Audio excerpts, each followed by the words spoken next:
Hi, I'm Chandler Garcia. As a PICU nurse and global health advocate, I've cared for women and children all over the world, from Costa Rica to Egypt to Kenya and beyond. And no matter where I go or how tough the conditions get, I always wear my figs. These scrubs are lightweight, breathable, and super soft, perfect for long shifts in any environment. They've got pockets in all the right places, the fit is flexible, and they're durable through every admission, surgery, and post-op. But it's not just about the scrubs. Another big part of what I love about figs is when they say they're committed to supporting healthcare workers all over the world, they mean it. I recently joined them on an impact trip to India where I worked in triage, caring for babies in a mobile clinic. My figs aren't just what I wear. They're part of the impact I want to make. Wherever my work takes me, Figs helps me show up ready to make a difference while looking and feeling my best. Get 15% off your first order at wearfigs.com with code FIGSRX. That's wearfigs.com, code FIGSRX. Breaking down every game, every day in Major League Baseball. This is the Baseball Betting Show. Here is your host, Greg Peterson. Welcome to lovely Las Vegas for the Baseball Betting Show with myself, Greg Peterson, now part of the VSiN family of podcasts. We've got an excellent podcast for you. We're going to be joined in segment number 2 by a good friend of ours, Mid-Major Matt. He does such an excellent job looking at this great game of baseball, does a great job on the prop front, and we're going to chat with him about how he takes a look at props here in the early part of the season. Typically, pitchers don't go as deep in their first start as they do in start number 2, start number 3. Does he utilize spring training results, 2025 results? What's just his general synopsis of how to be able to bet a lot of these props, a few plays that he likes for Friday, and he's a man with a little bit of a affinity for the Philadelphia Phillies, so we'll ask about them as well in the final segment. Gonna get you guys picks and analysis on every game on the betting board for this Baseball Friday as we touch them all. If you do have a question, comment, segment idea, what have you for this podcast, you do have one or two ways to be able to fire those in. First one is my Twitter/X timeline at gunit_81. Keep in mind, letters CM, they mean does not matter, so as per usual, please do send these into the timeline.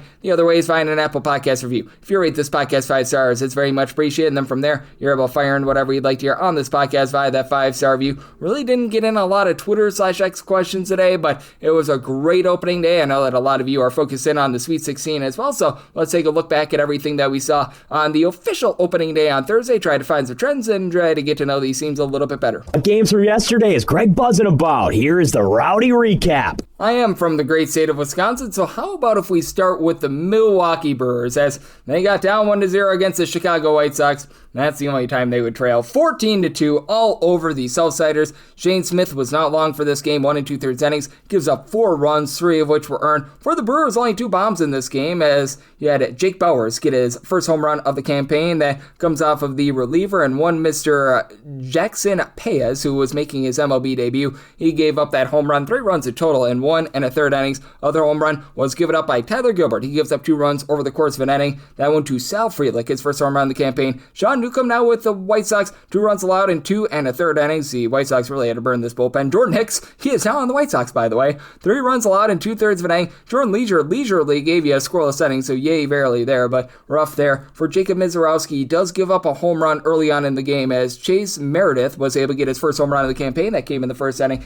Would settle down from there. That's a lone run that he gave up in 5 innings. Punched out 11. Aaron Ashby, Grant Anderson, DL Turn-It-Up Hall. I'll give you a scoreless inning in.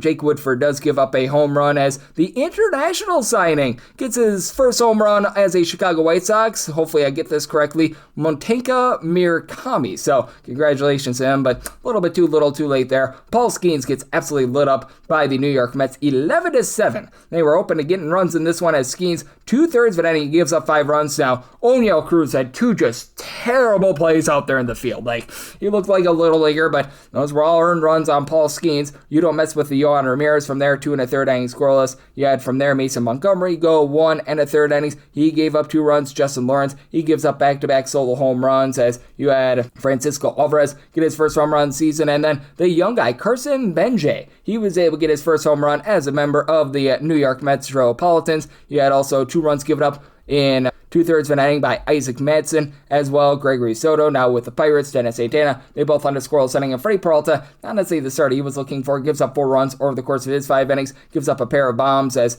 it was Brendan Lau who was able to get loud. Home runs number 1 and 2 after he spent the beginning part of his career with the Tampa Bay Rays. From there, Tobias Myers gives up a home run over the course of 3 innings, so lots of relief there as Ryan O'Hearn gets his first home run of the season. From there, you had 2 runs given up in an inning by Luis Garcia. So the Mets, they're able to get off to a 1-0 start. Also being able to get off to a 1-0 start, the Washington Nationals 10-4 over the Cubs. Cade Cavalli, not necessarily long for this game, 3 runs, 2 of which were earned in 3 2/3 inning. How about the bullpen of the Washington Nationals, though, as Clayton Beeter, Cionel Perez, PJ Poulin all gave you a scoreless inning. Brad Lord, oh Lord, he was able to give you 2 1/3 innings, gave up a run. And for the Washington Nationals, they were playing a little bit of long ball in this one. Joey Weimer, his first home run of the campaign. You had Mr. Bradley House get his first home run season, and then also home run number 1 for Jacob Young, as for the Cubs, this was not what they were hoping for out of Matthew Boyd. 6 runs allowed in 3 1/3 innings, gave up just 1 of those home runs. From there, you had 2 runs given up in 3 1/3 innings out of Ben Brown. He gives up 1 of those bombs. Also giving up 1 of those bombs, Mr. Jacob Webb. He gives up a home run, but 2 unearned runs as he was hurt by an Alex Bregman fielding error in his inning of work. And Hobie Milner, now with the Chicago Cubs, he was able to end a scoreless inning as well. A little bit of a low-scoring game out there in Baltimore to start the season.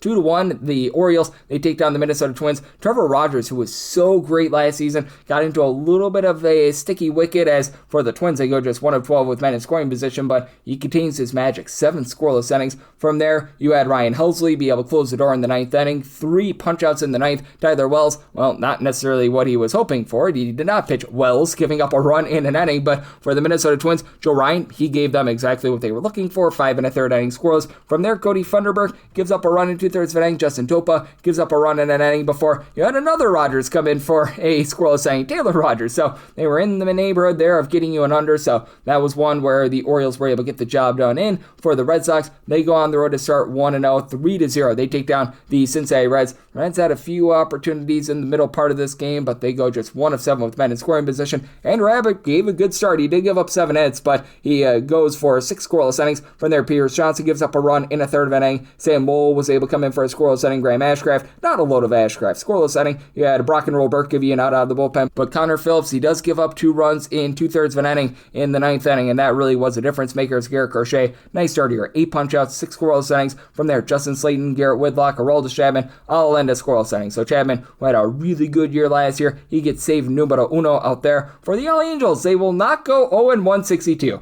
They go on the road. They take it to the Astros by a count of 3-0. Might be another long season for the Astros, as Hunter Brown, he wasn't long for this game, but wasn't bad. 4 2/3 innings scoreless, did walk 4, so jacked up his pitch count. From there, you had Brian King, not be the king. He gives up a run in an inning. AJ Bluebow, some really good long relief. 2 1/3 innings. He does allow a run, though, and he gives up a home run to Mike Trout, his first of the campaign. Nolan Schuno, he was able to put on there a little bit of injuries in the 9th inning. Goes deep off of Christian Roa, his first home run of the season. Then Jose Soriano, who was really good on the road last year. 6 scoreless innings. He had a sub-3 ERA on the road last season. Chase Silseth, along with Walbert Iarena, they were able to combine for a scoreless inning. Drew Pomeranz, Jordan Romano, yes, that Jordan Romano, both able to end a scoreless inning. And for the Astros, 0 of 7 with men in scoring position. Not necessarily what they were looking for out there. This is what the St. Louis Cardinals were looking for.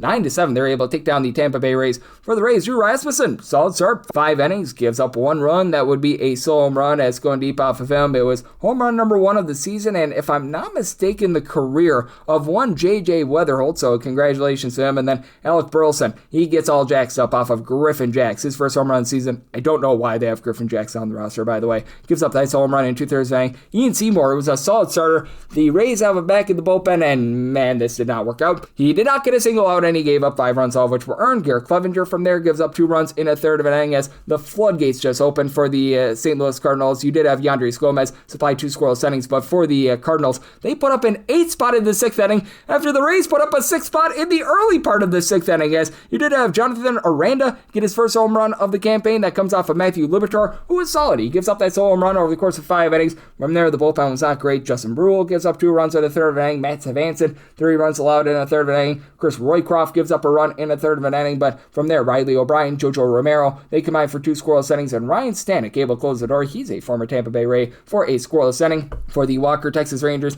not what they were hoping for out of Nathan Eovaldi. As for the Rangers, they fall to the Philadelphia Phillies 5-3 the final end. If you had the under of 8, you got to push because the Rangers got 3 runs in the 9th inning, as you don't mess with the Yohan Duran. Had to come in after Kyle Bacchus gave up 3 runs in a third of an inning, including a home run to Jake Berger, his first home run of the season for Eovaldi, getting to him. He gives up 2 home runs, 5 runs in total in 4 2/3 innings. Kyle Schwarber, Alec Bohm go deep off of him, their first of the campaign. From there, Jalen Beeks, 4 outside the bullpen scoreless. Tyler Alexander was able to lend a scoreless inning, and a little bit of a young gun. Carter Baumler, hopefully I got that correct, he, in his MLB debut, lends a scoreless inning. And Christopher Sanchez, 10 punch-outs in 6 scoreless innings. You had Zach Pop give you a scoreless inning, and Jonathan Boland was able to give a scoreless inning as well before Bacchus made a little bit of a mess out of the 9th inning. For the Detroit Tigers, it appears as though Tyreek Skubal is back in peak form. For the Tigers, they get an 8-2 win over the San Diego Padres. Skubal, an unearned run allowed over the course of 6 innings. Javi Baez had a throwing error that costed him a little bit there, but still a really good start. Tyler holding a pair of outside the bullpen scoreless after Drew Anderson went 1 1/3 innings, did allow a solo home run. Ramon Laureano takes him deep for his first home run of the campaign. Will Vest,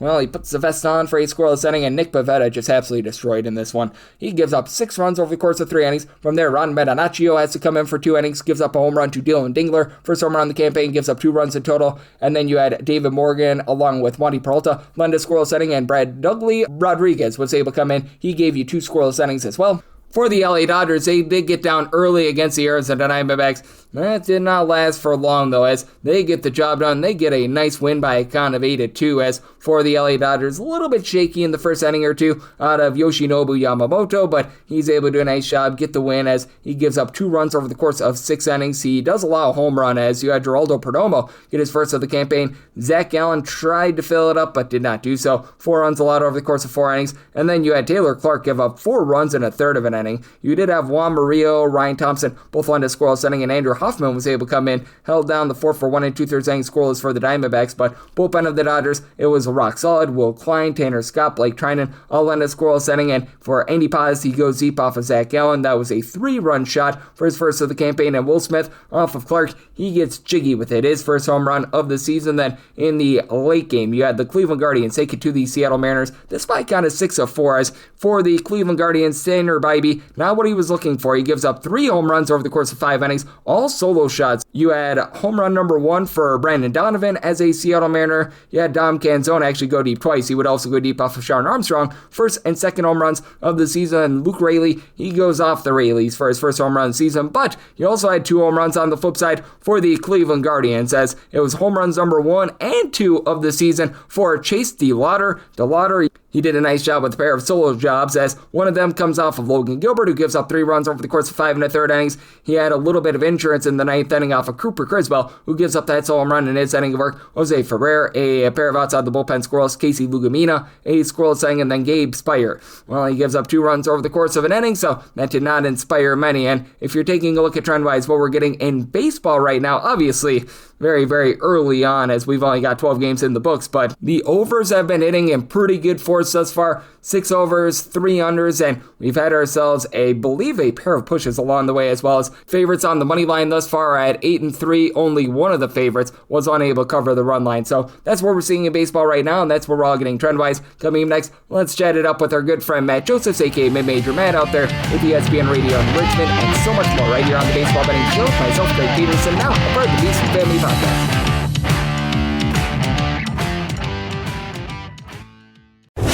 Breaking down every game, every day in Major League Baseball. This is the Baseball Betting Show. Here is your host, Greg Peterson.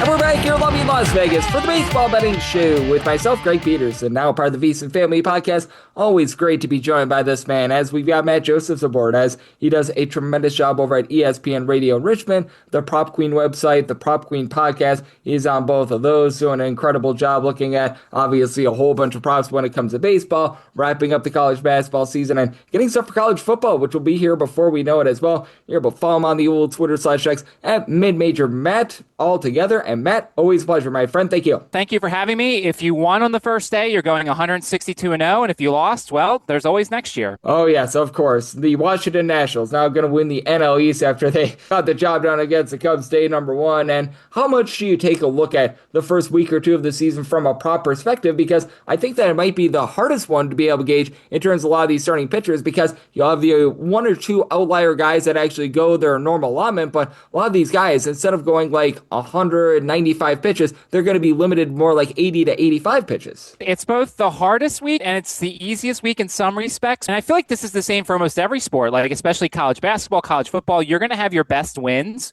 in the first couple weeks when nobody really knows anything, but you're also going to have your worst losses. So like if you take an under on a K prop and the guy goes well over, I think that's more often going to happen in the first couple weeks when nobody knows what's going on. I do my most research in the first week or two because I like to look at spring training, see how long these guys are going. I also like to see what their history is. So like, last year, did somebody start out and they eased them in, so they're going 4 or 5 innings, or are there guys like Christopher Sanchez and some of the other guys who are going 5, 6 innings to start out? So you do your most research early on, but I think the books count on you not doing a lot of research, and I think every once in a while you can find some really bad lines this first week of the season. And I'm glad that you mentioned looking at spring training as well, because I've asked a few people about that, and most are of the consensus that maybe you're not going to put a lot in the stats, but what you really want to take a look at is if a guy is stop and start, like to use an example from your Philadelphia Phillies, Zach Wheeler over the last few years has been one of those guys, and as a result, struggled for the first 2 or 3 games before becoming the Zach Wheeler that we all know and love. Is that a little bit of the process as well, looking a little bit beyond the stats, but just looking, are they getting consistent workload and just a consistent amount of pitches in? And also, how are they treating the spring? There are some pros who are just treating the spring as I'm throwing pitches and getting ready for the season.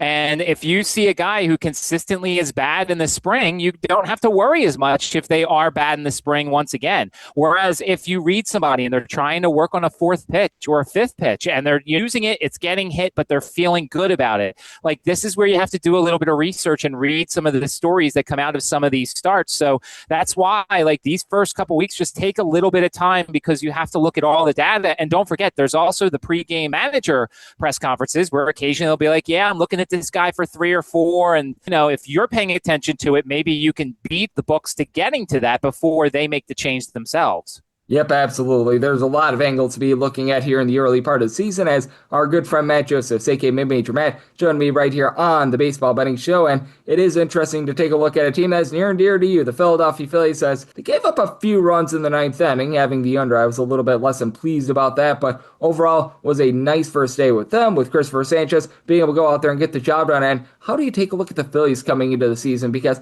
I noticed last year they were a team that absolutely mashed at home. On the road, the offense was very suspect, and I feel like we could be getting a lot more of the same this season with them too. Well, and I also think it goes, how does Aaron Nola look? He wasn't bad in the spring. Does that continue? How does Andrew Painter look? And when does Zach Wheeler come about? When does Zach Wheeler return? And they already started his clock, and so he's going to make a rehab start in AAA. I think a lot of people thought he was going to return in like May or June. He may return in April, and I think that's kind of huge. If you can line up a Sanchez, a Luzardo, and a Wheeler, you're going to win a lot of series, and then you're not asking for a ton from an Aaron Nola. You're not asking for a ton from an Andrew Painter or Taijuan Walker. And then the lineup, like, look, I'd like to say it's on Bryce Harper, but it's not really on Bryce Harper as much. It's on Kyle Schwarber. It's on Trey Turner. Bryson Stott has continued his, good spring and was 2 for 4 in that first game. Crawford was really good. Justin Crawford in the 9-hole. So I think their lineup is getting a little bit better. I don't love Alec Boehm in the cleanup spot, despite the fact he hit a homer on Thursday. But I think this is a team that you're going to see a lot of hot streaks in which they're hitting a lot and they're getting a lot of runs. And you're going to see some cold streaks where they're not hitting anybody and they're playing a lot of unders. Yep, Bryce Harper can always be very hit or miss. Sometimes he's the greatest hitter on the face of planet Earth, and sometimes he looks like a minor leaguer. You just don't know what you're going to get out of him, and that's something to always be gauging as well. And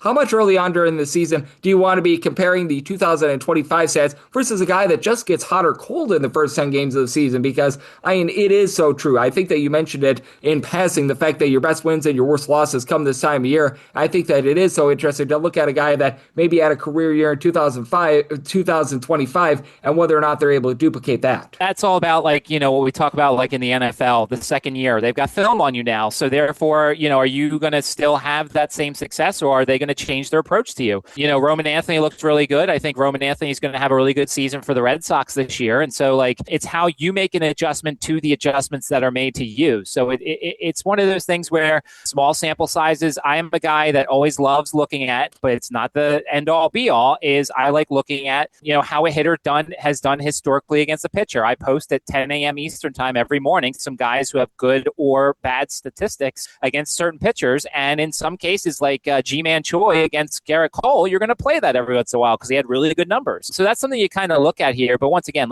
baseball is one of these things that you can't rely on one statistic. You have to rely on a whole bunch of statistics. And that's why this sport is so fun and at times painful to bet on. Yep, it certainly is. And man, with baseball betting, you just have so much, shall we say, volatility with this sport. Some days you feel like the smartest man alive. Some days you feel like the dumbest man alive. It all depends upon what you got. And sometimes you have Oneil Cruz just booting balls out there in the outfield as well. As we do have Matt Josephs, aka Mid-Major Matt, joining me right here on the Baseball Betting Show. And when it comes to Friday, I think that it's an interesting card because we've got a relatively manageable card. It's only 8 games out there, and we have a few guys that are coming off of great seasons and a few guys coming off of awful seasons. How do you take a look at someone like a Sandy Alcantara, who's right now nearly a $2 favorite against the Rockies? Because I always look at these guys that are in year number 2 coming off of major surgery. With Alcantara, I don't know if he's ever going to get back to the Cy Young Award winner, but I feel like it's a very soft landing spot at home against Colorado Rockies, and I feel like he could be a bet-on guy this season after he was a fade last season. Yeah, and definitely he's somebody you want to pay attention to the headlines, pay attention to the spring training, how deep he went in games, because I have a feeling we're going to play a lot of outs overs against Colorado, especially outside of Coors Field. I mean, Miami is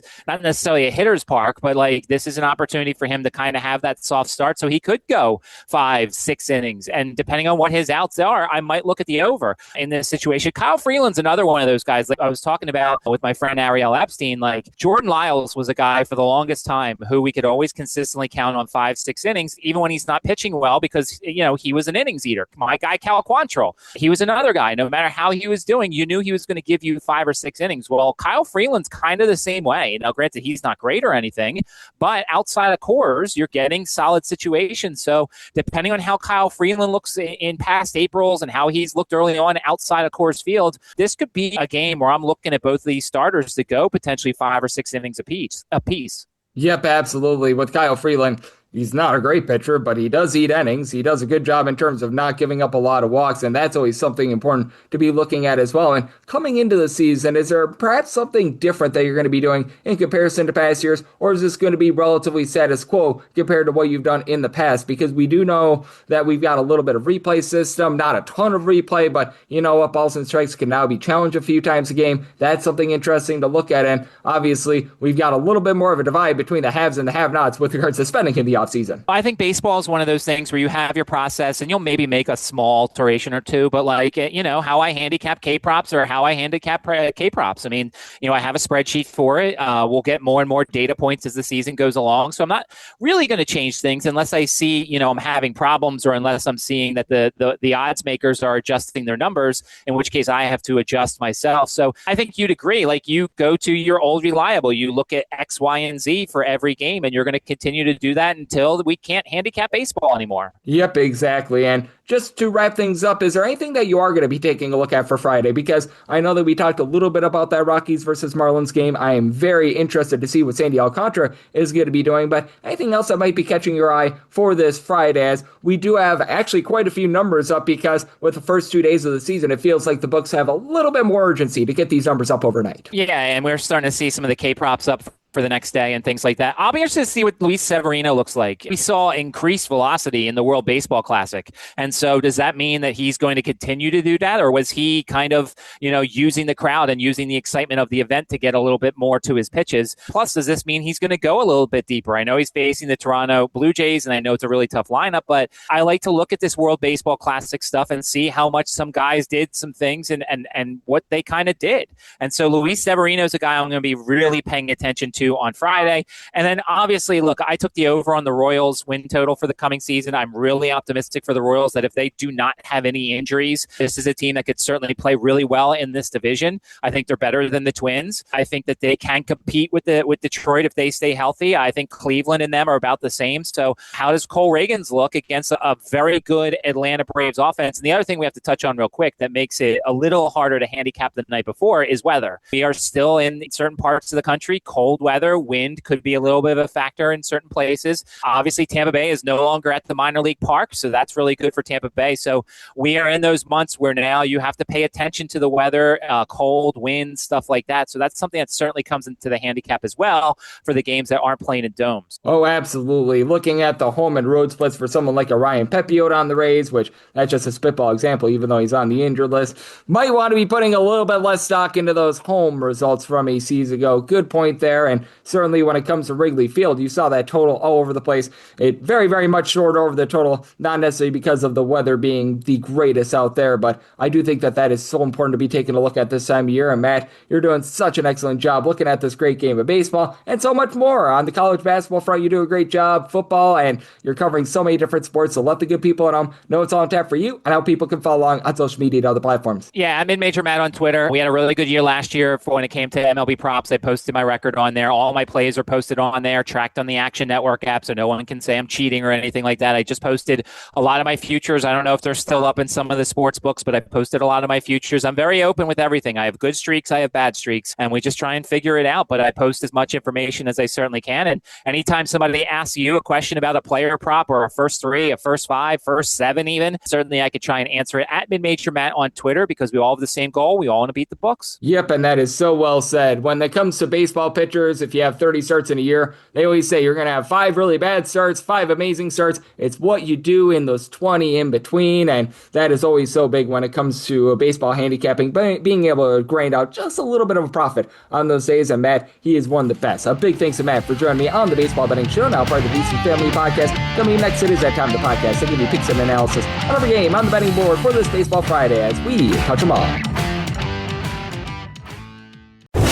Breaking down every game, every day in Major League Baseball. This is the Baseball Betting Show. Here is your host, Greg Peterson. And we're back, your lovely Las Vegas, for the Baseball Betting Show with myself, Greg Peterson, now part of the VSiN Family Podcast. Always great to be joined by our guy, Matt Josephs, aka Major Matt. Every single time he joins me, he lends such great insights, did so once again today. So big thanks to Matt for joining me in the last segment. Now it is that time of the podcast. I give you picks and analysis on every game on the betting board for this Baseball Friday as we touch them all. If a game is listed on the betting board, Greg has a side and a total on it, so it is time to touch them all. Do note that as per usual, any changes that are made to these plays will be listed up on my Twitter/X feed at @GNet_D1. It's actually really good the way that they order it. It goes National League games first in time order, American League games in time order, Interleague games in time order. That's nice, clean, and easy right there. How about if we dive in? 965, 966. The Colorado Rockies are on the road against the Miami Marlins as Sandy Alcantara goes for the Fish. Kyle Freeland goes for the Rockies. Ton's game is 7.5. The over is anywhere between -110 to +105. Under is anywhere between -110 to a -125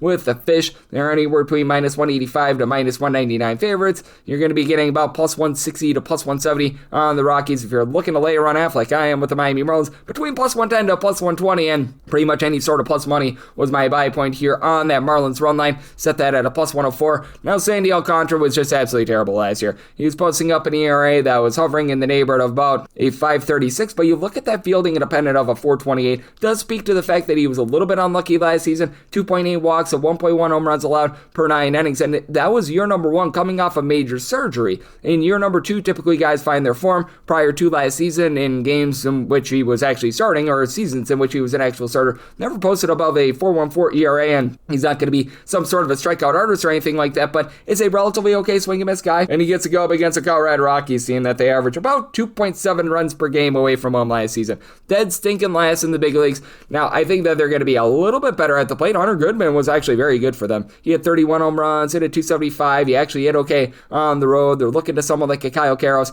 was able to hit a few home runs late last season. Ezekiel Tovar was someone that was not with the team to begin the year last year. He was able to come on strong a little bit more towards the back half of the season as he was able to get some at-bats, but I mean, it's still really, really rough with regards to the team. And for the Colorado Rockies. Bullpen is a massive issue for them. 29th out of 30 teams with regards to bullpen ERA. They do bring in Brendan Bernardino, who I actually really liked over with the Boston Red Sox last season. He should be able to give you something. Juan Mejia, Zach Ognos, these are guys that are very untrustworthy. Victor Vodnik, the closer, had a 3 ERA. He's actually relatively rock solid, but for Kyle Freeland, just never a guy that I've really been able to trust in. 4.98 ERA. Fielding independent was lower than that. He just doesn't get a lot of strikeouts. 6.9, very nice strikeouts per 9 innings. When he was on the road last year, that ERA did drop to a 4.37. You're going to find a lot of funky home and road splits in games played away from Coors Field, but still gave up 1.5 home runs per 9 innings when he was away from home. And for the Miami Marlins, I actually think that the bullpen is going to be okay this season. I don't think that it's going to be amazing, but you have someone like an Anthony Bender, who I liked last season. He was able to spice up to 50 ERA. Calvin Fauché, Pete Fairbanks, these guys are able to be relatively locked down towards the back half of games. And John King, he was the king a few years ago when he was with the St. Louis Cardinals, a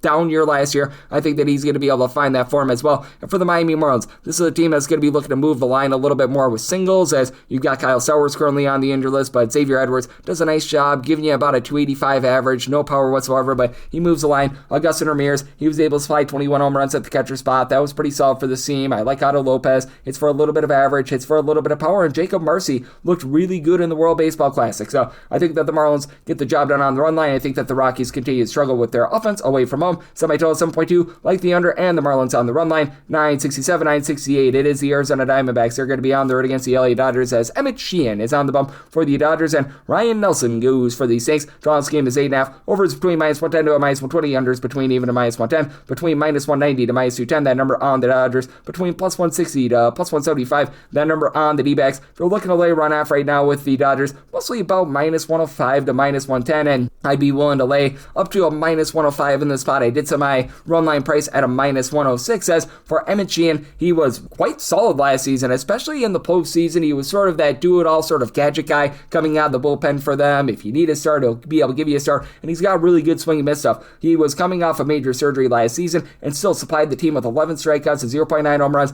per 9 innings, 282 ERA, 293 fielding dependent, in a total of 15 appearances. I really think that he's going to be a star here for the LA Dodgers moving forward if they don't trade him. Meanwhile, for Ryan Nelson, very serviceable for the Diamondbacks last year. 3.39 ERA, not a strikeout artist, 7.7 strikeouts per 9 innings, but keeps things out in front of him. 1 home run allowed per 9 innings, 2.5 walks per 9 innings. The problem is this is a Arizona Diamondbacks bullpen that I really don't have a lot of faith in whatsoever.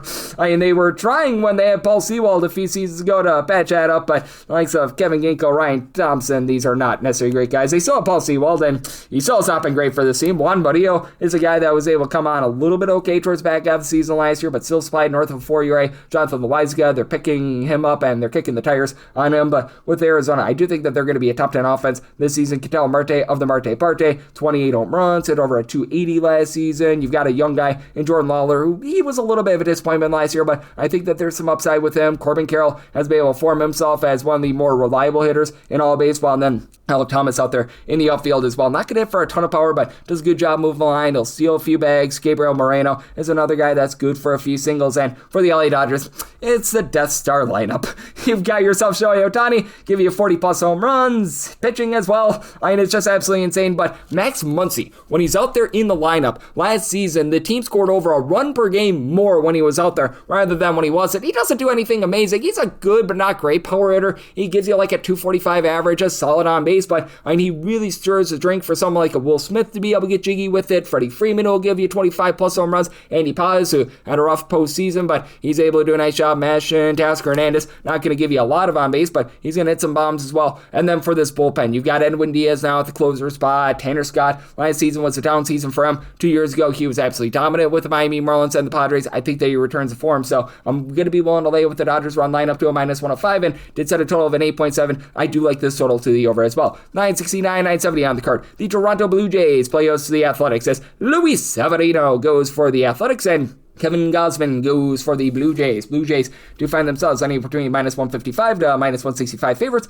+135 to +145. The number on the Athletics, the total is 8.5. Over is -120 to -110. Under is between -110 to even money. For the Blue Jays, I set them as a -177 money line favorite. If you're looking to lay a run half, you're getting right around about a +125, and I'm willing to take it. I set my run line price at a +118 for Kevin Gausman. A little bit of a shaky year last season, but he found it towards the back half of the season after just a little bit of an up-down all-around campaign. And Kevin Gausman, just year in and year out, it always feels like his fielding independent is lower than his ERA. He does a nice job not really issuing a lot of walks. He does a pretty good job in terms of keeping the ball in the yard. Last year was a little bit more of an exception to that. He was giving up 1 home run per 9 innings, but still, he's given up 1 home run per 9 innings or fewer since COVID 2020 season. So rock solid there, about 9 strikeouts to 2.3 walks per 9 innings. I like what he's able to supply. Now for the Blue Jays, have a little bit of question marks still with the bullpen. They've been trying out a lot of different pieces over the last few years in general. I still remember 2 years ago when they completely tried to revamp that bullpen, but now you do have Jeff Hoffman at the closer's role. He was miserable during the regular season, better during the postseason. They're going to be dealing with Yimi Garcia being on the injured list, but they pick up Tyler Rogers in the offseason, Louis Varland. These are 2 guys that I think are going to be pretty rock solid in that bullpen, as they picked up Varland from the Twins last,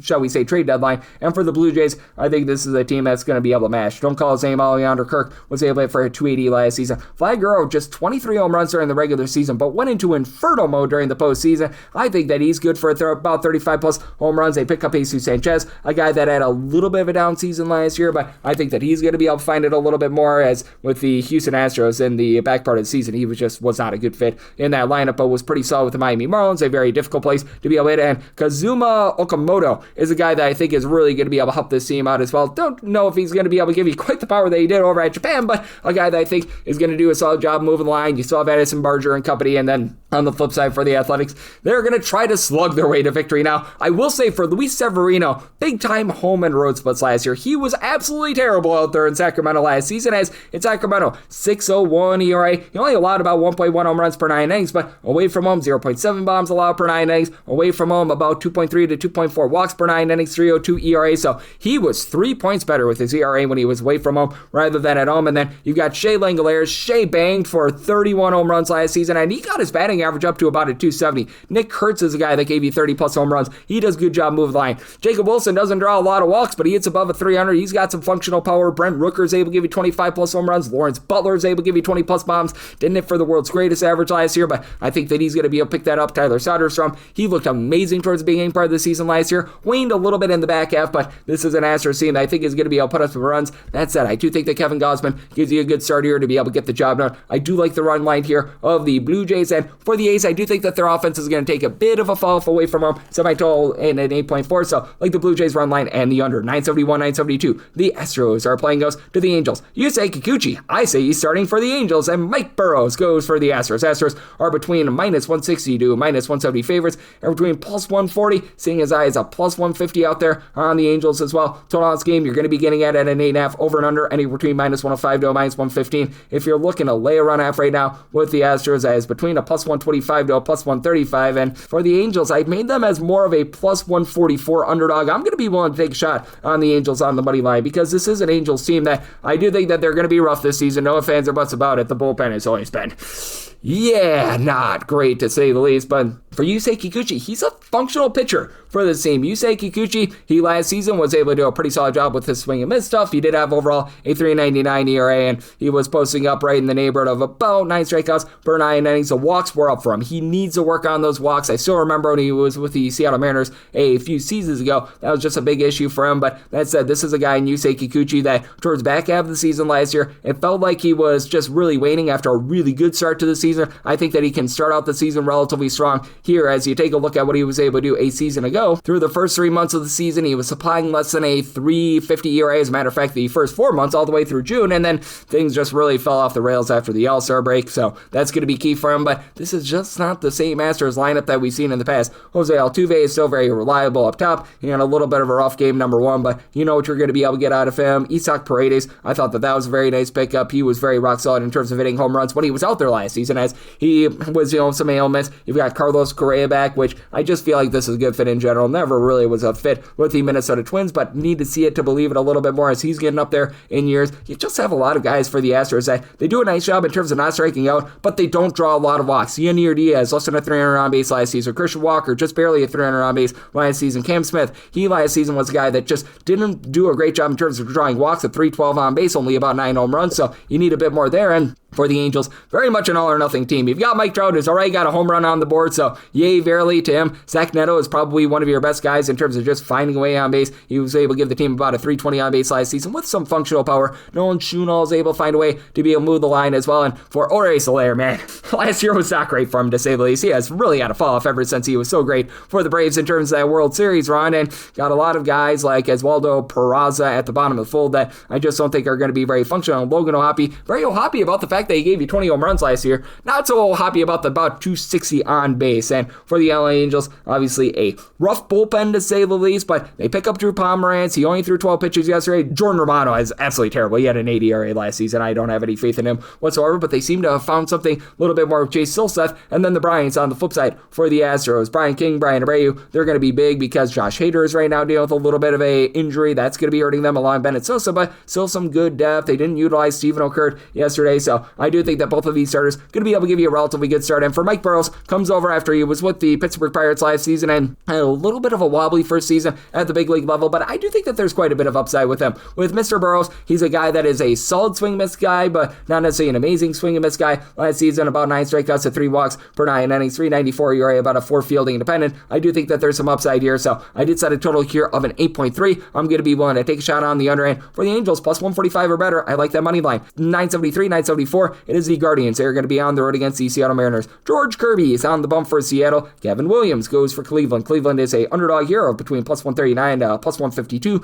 minus 158 to minus 180. That number on Seattle with a total between 7 and 7.5. On the 7, overs minus 115, unders minus 105. On the 7.5, unders minus 120. Over is even. And for the Guardians, I needed at least a plus 175 to take a shot. We're looking to lay a run half with the Seattle Mariners, and between plus 125 to a plus 135. Needed at least a plus 128, so I'm in there. For Gavin Williams, it just was very shaky and inconsistent for him this past season. Now, I will say for the Cleveland Guardians, top 5 team in terms of bullpen ERA last season, so many guys that were able to come in there like Eric Zabrowski, along with Hunter Gaddis, who seems to be dealing with a little bit of an injury to begin the season, but all in all, you have a really good depth there. And for Williams, he did post up a 306 ERA, 439 fielding independent, though, as he did give up 4.5 walks per 9 innings. I think that that's going to be costly moving forward. And he faces a Mariners lineup that, while they play out there in the most pitcher-friendly ballpark in all of baseball, if you look at the metrics, you've got big jumper Cal Raleigh, who, even despite that, he was able to put up 60 home runs. They did lose a few guys in the offseason. No longer do they have Ori Palenko out there, but Josh Naylor, obviously, he's a guy that is going to be really big for this team. Stole quite a few bases. He's got some good functional power, obviously coming over from the Cleveland Guardians. J.P. Crawford right now starting the year on the injured list, so probably going to be looking to a little bit more Leo Rivas, perhaps Brandon Donovan in the infield. And Donovan, when he was with the St. Louis Cardinals, just year in and year out, over a 340 on base. Not necessarily a great power hitter, but a guy that's able to do a nice job moving the line. And then for the Mariners, this is one of the most dominant bullpens that you're going to find in all of baseball. Carlos Vargas last season was really rock solid. He was able to give you some good innings. Gabe Spire, he posted up a sub 275 ERA. Matt Brash, Andres Munoz, both of these guys a sub 250 ERA in the 8th and 9th innings. Even Edward Pizarro is able to come in there, give you some good relief. And then for Mr. George Kirby, he's always been much better when he's been at home rather than away from him. The overall ERA last year was not amazing. 4.21 ERA, that goes down to a 3.38 at home. At home, he gave up less than a home run per 9 innings. Always good with the command. He did give up a few more walks last season, but still, at home, he was posting up just a hair over 2 walks per 9 innings, and he had a little bit of a rough start to the season. First few starts coming off the injured list were not great. After that, he was really able to find a sea leg, so that's a little bit of a warped number. And for the Cleveland Guardians, just a team that time and time again has not been able to find it with regards to offense. Now they no longer have Josh Naylor. Obviously, Jose Ramirez, you know what you're able to get out of him. 25 plus home runs, he'll move the line. And Stephen Kwan is a very nice functional bat. He's able to hit above 8.270. Sometimes gets a little bit too power happy, so would like to see him just hone in, try to be able to get those singles. David Schneemann, he was able to give you a little bit of power last year, but the likes of Brian Rocchio, Gabriel Urias, hitting at 220 or lower, need a little bit more there. Like the pickup of Rhys Hoskins, a little bit of power, but again, not a guy that does the most amazing job of getting on base. So do think that the Mariners do find a way to be able to get the job done at home, and Kirby is going to be at his best. Semi-total 7.2. Personally, would rather have a 7.5 under rather than a 7 over. So looking at that under and the run line of the Seattle Mariners of anything of a plus 130 or greater. 975, 976. You've got the New York Yankees on the road against the San Francisco Giants. Robbie Ray says hip hooray to another start. Cam Schlittler is on the bump for the Yankees. Yankees who find themselves as minus 122 to minus 136 favorites, between plus 104 to plus 115. That number on San Francisco 7.5 is the total. Over is anywhere between minus 110 to a minus 120. Under is between even and minus 110. And semi-total 7.1. I like the under. Cam Schlittler was just so good in the starts that he got last season. This is not including the playoffs, just regular season, but 14 regular season starts, 2.96 ERA, 10.4 strikeouts per 9 innings. Robbie Ray, I know, hip hip hooray in the first start of the season, hip hip boo in the second half of the season. 5.54 ERA in the second half of the season with a strikeout to walk ratio of 2, and that's a big thing for Ray. He got it down to about 3.6 walks per 9 innings, but when he is wild, he is wild. Only gave up 1.1 home runs per 9 innings last season. That was actually his best since the 2015 campaign, but still, you now have to go up against a New York Yankees team that we saw what they were able to do night number 1, and I don't think that you're going to have Aaron Judge go for over 400 strikeouts or anything like that, so they're only going to be able to get better moving forward. I do think that they're a little bit more of a functional team in terms of moving the line. I like the pickup of Cody Bellinger. He's going to be able to give you power, but he does a nice job hitting for singles. John Carlos Stanton is a little bit more all or nothing, but he had 2 hits in that opening day game. Jazz Chisholm, he's able to get jazzy with some power. He's got good wheels out there as well, and Jose Calabreo, I think, is just a really nice piece in the infield in general. Ryan McMahon getting him out of Colorado, I think is going to help him out moving forward. And for the Yankees, I have high expectations for this bullpen. I know that they don't necessarily have like the stunning guys. They no longer have Luke Weaver out there, but guys like Fernando Cruz, Camilo Duvall, used to be a giant, David Bednar, these are nice rock solid pieces. Jake Bird, he was able to give the bird to the Colorado Rockies, and I do think that getting him out of Colorado, because his career ERA is 4.75, but pretty much all that was in Colorado, I think that he's actually going to be a good fit here. And for the Giants, they were a top 10 team in terms of bullpen ERA last season, but that went downward after they did trade away the likes of Camilo Duvall and company. They are going to be looking a lot more now to Eric Miller and Ryan Walker, a pair of guys that they were wobbly last season, to say the least. For Eric Miller, he was a main stabilizing force. He posted up about a 1.50 ERA. Ryan Walker, he was north of a 4 ERA, so wasn't necessarily great out of him. Sam Entages is right now on the injured list, and Ryan Barucki, they are kicking the tires on him after it was a less than tremendous season between the Pirates and the Blue Jays. He posted up an ERA well above a 5, so that's a little bit less than amazing. And for the Giants, it was very hit or miss with the lineup last season, because this is one of the most pitcher-friendly ballparks in all baseball. I think that they're going to do a better job than they did night number 1, because, well, they scored as many runs as myself, but getting in Luis Arias, who's consistently hitting at 300, Jung-Ho Lee, he had his season cut short last season, but I think that there's a lot of upside out of him, and he's a guy that's able to give you functional power. He's able to give you about a 330 on base, not necessarily going to hit a bunch of bombs, but he'll give you like doubles power. Eloy Ramos is a guy that I like as well. With Ramos, he was a guy that last season was able to go off for 20 plus bombs, and has done so in back-to-back years with about a 330 on base. So, I mean, you've got relatively solid pieces there, but Matt Chapman, what are you going to be able to get out of him? There are just weak stretches where he's like one of the top 5 hitters in all baseball, and then he just absolutely stinks. You just don't know what you're going to be able to get out of him night in and night out. He started out the year a little bit rough. William Adames, it did not work out for him last season. I think that he's going to be a bit better. And Rafael Devers, second half of the season, he was really able to find it with this bunch as well. So I do think that for the Giants, the offense has a little bit of upside, but still, very pitcher-friendly ballpark. Love Schlittler as a pitcher. Set the Yankees at a minus 140. I'm taking them on the money line. I like the under. Semi-total at a 7.1. 977, 978. It's the Royals on the road against the Bravos, as Chris Sale looks to not sell for the Atlanta Braves, and got Cole Ragans on the bum for Kansas City. The total on this game is between 7 to 7.5. On the 7, the over is minus 120. The under is even. On the 7.5, under is minus 120, and the over is even. And between minus 137 to minus 150, that number on the Bravos, and between plus 119 to plus 125, that number on Kansas City. Set the Braves at a minus 174 on the money line. I played it conservative on the money line just because I do think that Cole Ragans is going to have a really nice season. For Cole Ragans, that ERA of a 4.50 last year is a big giant Medusa. His fielding independent was a 2.50. His ERA was almost 2 points higher than his fielding independent, and he was able to get 14 strikeouts and 2.9 walks per 9 innings, limited with only 13 starts last season. Chris Sale, he was a bit limited last season as well. He was dealing with some injuries, and when he was out there, he was getting 10 plus strikeouts per 9 innings. He looked like the Chris Sale that won a Cy Young Award, 258 ERA, 267 fielding independence. So I think that you've got two aces out there. And then the question becomes, what are you going to be able to get out of these two bullpens? As for the Atlanta Braves, it's been a little bit hot and cold in terms of bullpen. They had Pierce Johnson do a really nice job for them last season. He is not back with the team this season, so that's a little bit interesting. And for the Royals, they did let go of Anel Zerpa in the offseason, but they made some nice additions. Lucas Erceg was really good with the Athletics over the last few seasons. John Schreiber is a guy that last year had a 3.80 ERA. He's a little bit hot and cold, but I think that there's some upside there. Carlos Estevez is a really good closer. I would say a top 10 closer. Daniel Lynch was pretty formidable as well, but with the Royals, the offense was just terrible last year. They were a bottom 10 team in terms of run scoring. I think that there's upside here. You know what you're going to get out of Bobby Witt Jr. 25 plus home runs. He's going to be hitting darn near 300. Jack Caglione was miserable.